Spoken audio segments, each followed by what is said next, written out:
You want to call the police on them for having a barbecue on a Sunday. I feel free!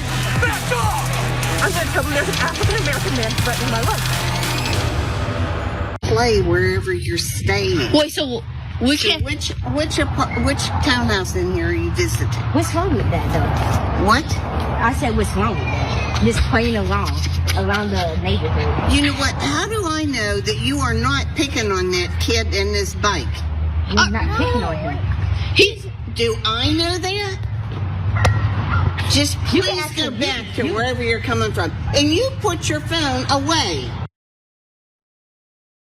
Karen, you know he's not picking on the white kid that you are supposedly trying to protect because the white kid said he's not picking on me. But really, why did you assume that?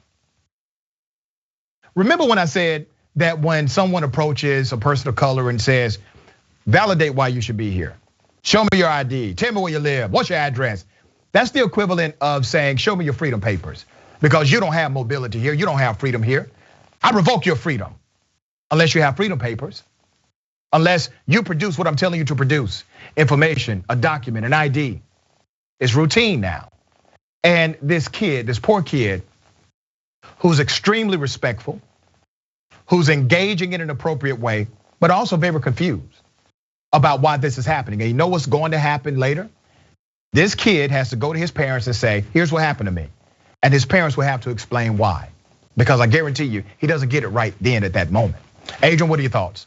No, you're totally right. And I would have been one of those kids. The fact is that woman did not like the presence of that little black boy playing in the neighborhood with that white boy. And this is the stuff that MLK had talked about, 60, 70 years ago? The fact that there are people who do not even want us playing or interacting together. And she wanted that little young black boy to be out of her neighborhood. And so, as you have noted, she essentially demanded his freedom papers to try to give him grief about why he was physically present and having a good time. And then she also insinuated that he was presenting somewhat of a threat to the little white boy. This thought that we're inherently dangerous or violent in some way. And it's like, if she could have pulled out any more racial, ideologies or tropes, she would have. And I just really hope that someone in that neighborhood has stood up to that woman because she doesn't deserve to be there.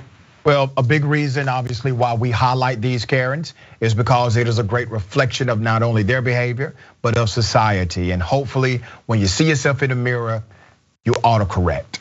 All right, you start correcting some things.